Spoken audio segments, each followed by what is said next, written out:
మన రక్షకుడైన యేసుక్రీస్తు నామమున అందరికీ వందనాలండి. ఈరోజు దేవుని మాటలు కీర్తనలు గ్రంథము 57వ అధ్యాయము 7వ వచనము. నా హృదయము నిబ్బరముగానున్నది, దేవా నా హృదయము నిబ్బరముగానున్నది, నేను పాడుచు స్తుతిగానము చేసెదను. ప్రేమైన దేవుని బిడ్డలారా, మనము నెల ఆఖరి రోజులో ఉన్నాము కదా. అయితే మీ హృదయం నిబ్బరముగా ఉన్నదా? లేదా నెల ఆఖరి అయిపోయింది, ఈ నెలలో ఎన్ని చూసామో మరో నెలలో ఇంకెన్ని చూడాలో అని బాధపడుతున్నారా?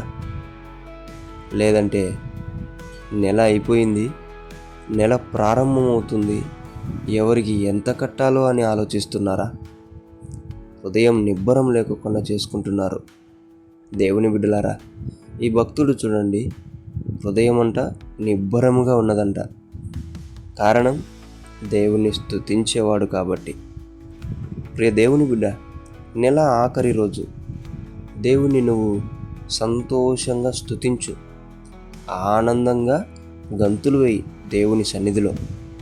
అయితే నీవు అలా స్తుతించడం ద్వారా, దేవుని ఘనపరచడం ద్వారా నూతన నెల దేవుడు నూతనంగా అందంగా మారుస్తాడు.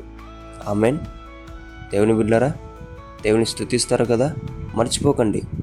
మీ హృదయం నిబ్బరంగా ఉండాలి అంటే, నెమ్మదిగా ఉండాలి అంటే, శాంతముతో నువ్వు ముందరికి వెళ్ళాలి అంటే నువ్వు దేవుణ్ణి ఈ దినమున స్తుతించి చూడు, దేవుడు నీకు తోడుగా ఉంటాడు. ఆమెన్. దేవుడి మాటలను దీవించునుగాక. ప్రార్థించుకుందాం. దేవానికి వందనాలు, స్తోత్రాలు. మా హృదయాన్ని కలవరపడుతున్నాం, మా హృదయాన్ని భయపెట్టుకుంటున్నాం, కానీ మా హృదయం నిబ్బరముగా నిన్ను స్తుతించడంలో ఉంటుందని మాకు తెలియజేసినందుకు వందనాలు తండ్రి. నిన్ను స్తుతిస్తూ ఉంటుండగా మా హృదయాన్ని నిబ్బరపరచమని యేసు నామములో ప్రార్థిస్తున్నాం తండ్రి. ఆమేన్.